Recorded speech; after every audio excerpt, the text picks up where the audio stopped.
And then Dad, you're gonna be over there. Oh, I'm over there. You want me right here? Yep, you sit right beside her. And then, Y'all have a coaster? Babe, I gave you. Well, go, here we go. okay. If you guys comfortable. Yep. Yeah. Now remember, we are gonna act like you're sitting in the car. What's good about this is there's no way that we can do a perfect video. What happens is we can edit, we can cut, we're Or gonna you come can back, just we're put gonna it grab here. things. We're just grabbing How bits do you and do pieces it? of what you say. There's no way where it's gonna play all the way through exactly the way it's supposed to. Okay? You know what I'm looking at? Be right there. And then we'll just get this. That's a clock. That'll be fine. And that my father sold them. Well, you know there's an Is open this me? spot right there, Yeah, right? you're gonna have the mic. And then one Yeah, more but I mic wanna see test, them and put then the we should be thing good to go. We'll click record, and then we'll get started. Is that camera wide I can angle see the enough that it gets me? Yeah. So Blake can. Also, Blake's gonna be here. Wait, what? Oh, no, he can sit right there if you want. Or you can sit. Wait, how does that affect if I sit over here? Because Blake's probably gonna sit there and watch it. All right. Okay. There we go. And then let me do a mic test. And then we will click record. Okay. 1, 2, 3. All right. Check, everybody? Check. Mine's off. No, you're good. Check. Nope, still not working. No, it's working. It's just not gonna. You're not connected to like speakers, so it's not gonna be projected. But, But right now, this box, they're all synced, so it's all being recorded. Okay. And so whenever we go to take the video, we'll edit it all to everything that's being So recorded right here. it's picking me up. It's picking you Do up. I need to hold it here or No, I'm getting your audio level perfect. So yeah, just keep talking. check, check, 1, 2, check, check, 1, 2. Check, check. All right. Everything's good. Gonna be a great John and day. Mary, say hello. You guys excited? Hello, hello. We're getting your Okay. sound right. Mary, let me hear you say one more. Hello. Okay, yep, we're getting all you guys. All right, so let me click record. Let me click record right here. Wow, Blake, this should be on your resume. Yeah. Added to the capabilities. All right, no laughing, anything like that. We're going live. And I'll give you a thumbs up when we get started. Okay. 3, 2. John and Mary, what a privilege it is to be here today with you guys. December 14th, 2024. And to say that you have both been by far the greatest customer I've ever had and by far the best friends I've ever met in all of my 33 years of doing motorhomes. And I just want to say what a pleasure it is to be here today with you guys. Well, Be in thank your you. home Thank you. and to get this opportunity for the whole world to hear, as well as everybody that will be reading our magazine, the story of both of you. John, obviously your birthday in April, Mary, your birthday in September. And the fact that you have been here 92 years is unbelievable. And there's so much wisdom. We can't wait to hear from both of you, as well as the fact that you have been married 71 years. And that's extraordinary in today's time. So we're looking forward to this. We're going to have a lot of fun. I want you to be relaxed. We're going to ask you some questions just to get to know you and the world to get to know you, as well as everybody that will be reading the magazine about your life, because it's an amazing life. And we basically want you to tell your story. So let's have fun with this. Deal? You ready for this? We're ready. Awesome. First and foremost, we got to get to know you. So you guys, I'm sitting here in your home in LaPorte, but both of you obviously grew up in this area. So John, ladies first, I'm going to start with you, Mary. Where were you born and how did you get to LaPorte? And tell us your story about your life growing up here in this area. I was born in St. Joseph's Hospital in Houston, Texas, and I lived at 2119 Watts Road, and for the majority of my life until I married. And we've been married for 71. 71 years. Yes. Doesn't seem like it, but that it is. It's beautiful. And so you've grown up here all your life. And tell me again, you mentioned it earlier today, what high school did you go to? Lamar? Lamar, and it's very close to this area. No, it's in Houston. In Houston, that's right. Lamar is in Houston. I got you. And so, John, where did you grow up? And tell us your story. Well, I grew up very close to Mary. We both lived over in what is called Southgate Edition Okay. in Houston. I went to all Catholic schools. Mary and I grew up 4 blocks apart. When we were very young, somewhere in the age of 10 or 11 years old, we were very much a part of the community of the little development we were in. You know, believe it or not, I had a car when I was 10 years old. And so Mary had her brother and her sisters that she involved with. Well, we activated one another in different things at a very young age. And so we got to know one another very well at a young age. And we lived in an area that I think was helpful because it was something that we were both used to. You know, you take people that live in one area and another area may not be as easy for them. Correct. But it was very easy for us. Mm-hmm. And so as we grew up, we got more involved. And, you know, Mary graduated from Lamar. I graduated from St. Thomas.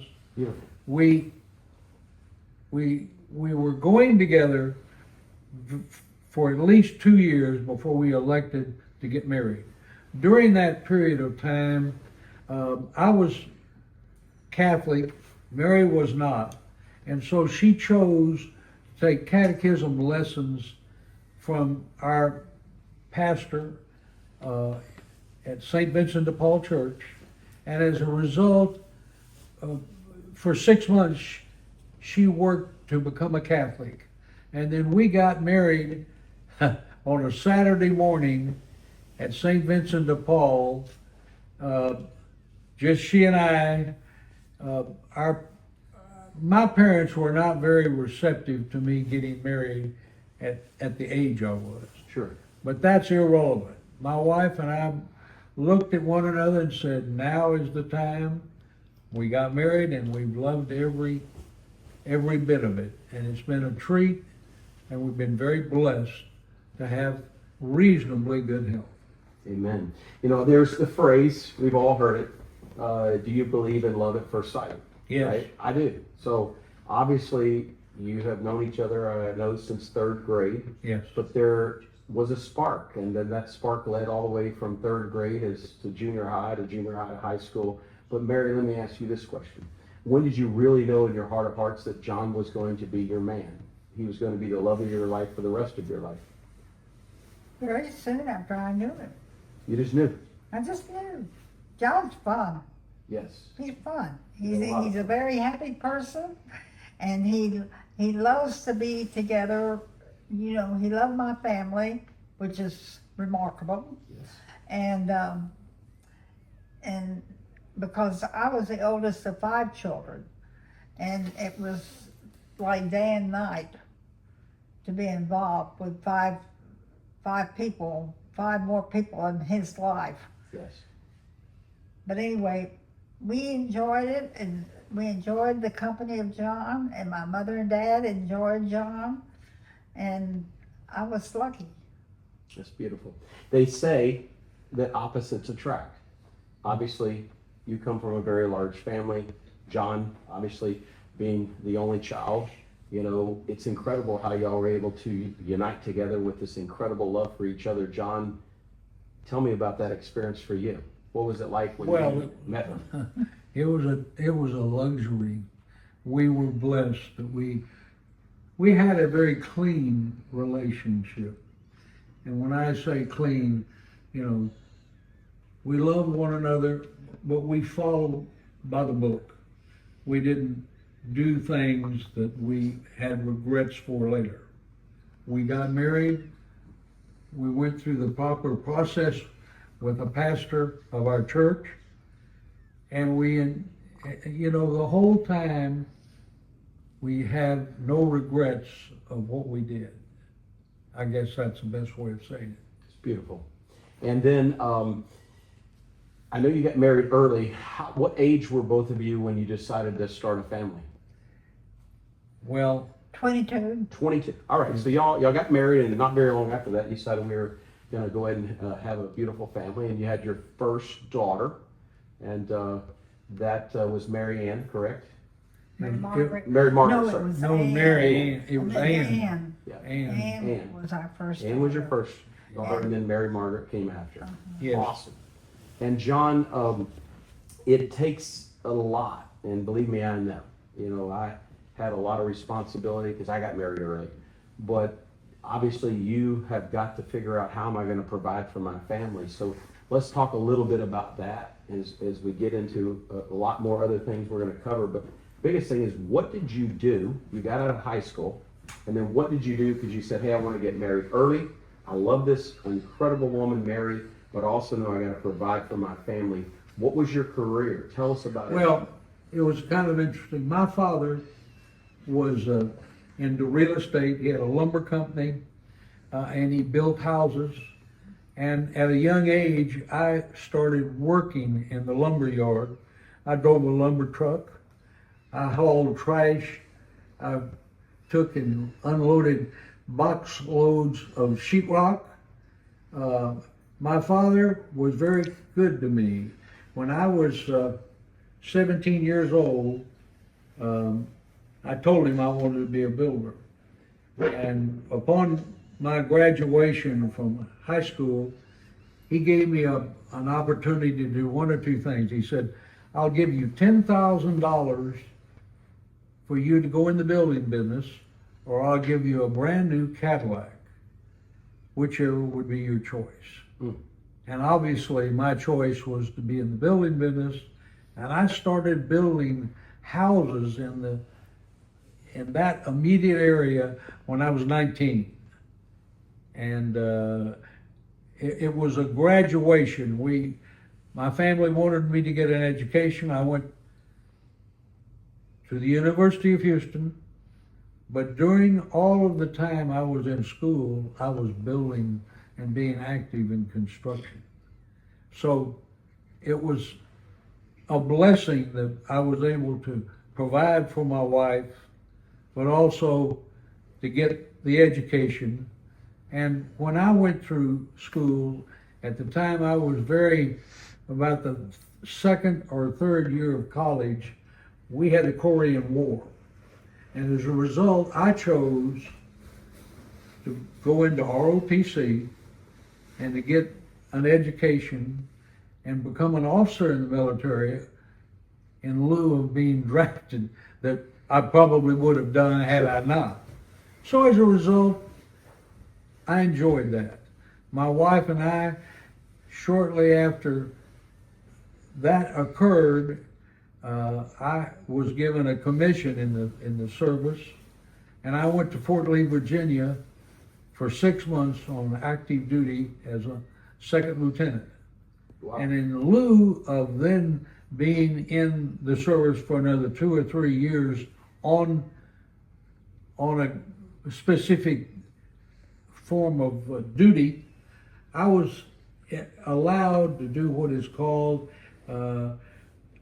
advanced full-time call. So for 8 years, every Wednesday night I went to a class. Every summer I went to 2 or 3 weeks course in the military for 8 years. And after 8.5 years, I resigned. I did get a commission as a major when I resigned. But all during that period of time, we were blessed to be active and enjoy one another and our life. That is absolutely incredible. What an incredible story. No wonder she fell in love with you. Your passion, but most importantly, is your incredible ability to understand hard work pays off. Yeah. Hard work pays off. Mary, I've asked you this question over the course of our 27 years of being amazing best friends, but you said your number one job was to keep up with John and everything he was doing. What does that look like? Tell us about that.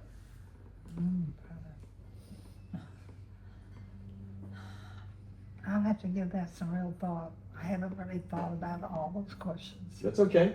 That's okay. There is no bad question. There is no bad answer. We can keep going on. So relationships today are a struggle. It's obvious. You can see it all over America today.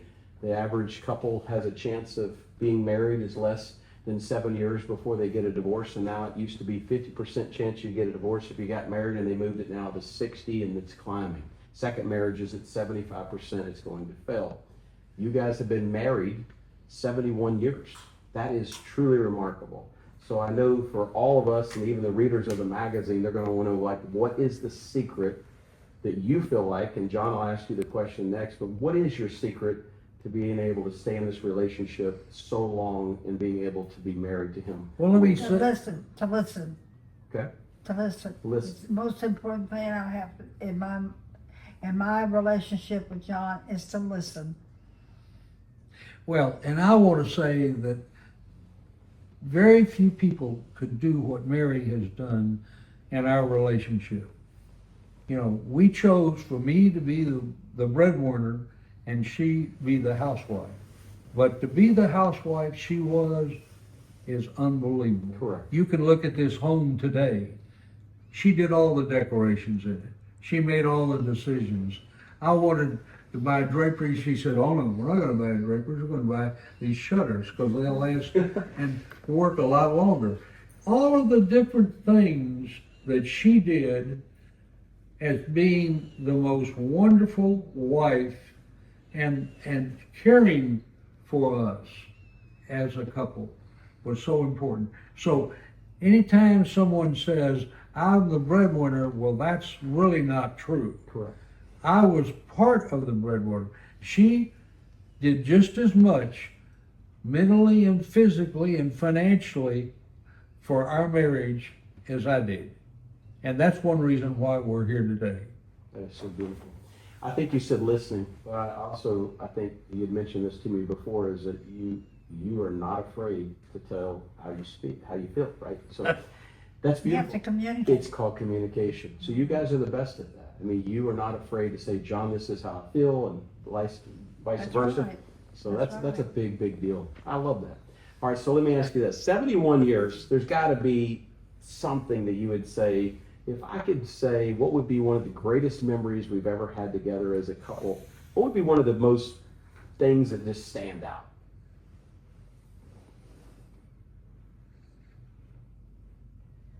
Well, in my instance, there's several. A little background.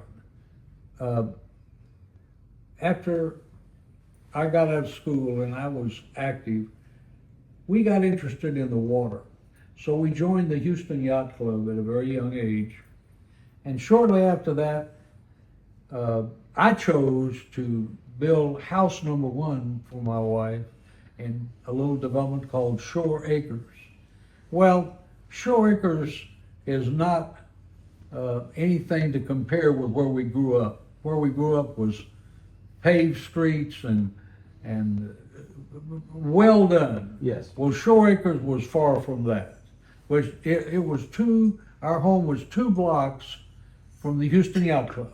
Wow. And we kept something like 8 or 9 power boats through the years at the Houston Yacht Club.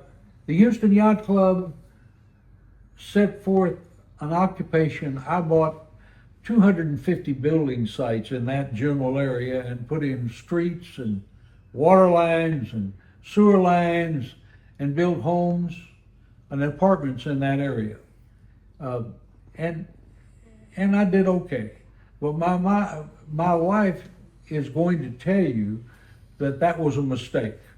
I should have gone back to Houston where I had more flexibility and the financial backing to be much more active and much more aggressive and financially better off than I am today. But that's hearsay. We lived in house number 1 for a while. We built house number 2, and house number 2, a hurricane came along and put about a foot of water in that house. So we sold that house, built house number 3 next door to it, but it was not built up high enough. So in 1978, I chose to get a friend that was an engineer that got me surveys for the houses I built to get me a grade on the foundation of our home. It was 9.5. And I told my wife, within a half a day later, I said, we got to get out of here. We're going to get flooded. Yes. And so, It happened. and by coincidence, 2 blocks away, well, let me back up. The house we had, up to house number 3, it was kind of a special house.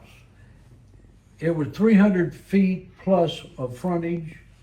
We had a nice 4,000 square foot house, and we had 150 feet width and depth, and kept 3 horses on the property, as well as having a swimming pool. But when this happened, I picked up the phone, and there was a lady 2 blocks away that was very wealthy. There's a place called Stewart and Stevenson, Know all about it. and she owned 40%. And her name was Madeline Stevenson.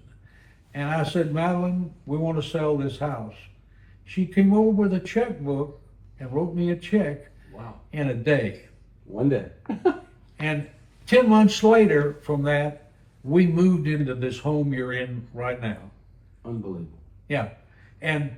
But what we did after the pain of having the home number 3 that was very serious with flood, this area we built in, which is Shady River, also had problems with water.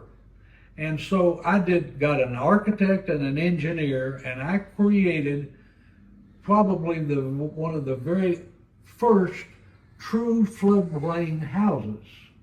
And this house is unique. The foundation on this house in 1978, I'm a builder now, cost me $80,000.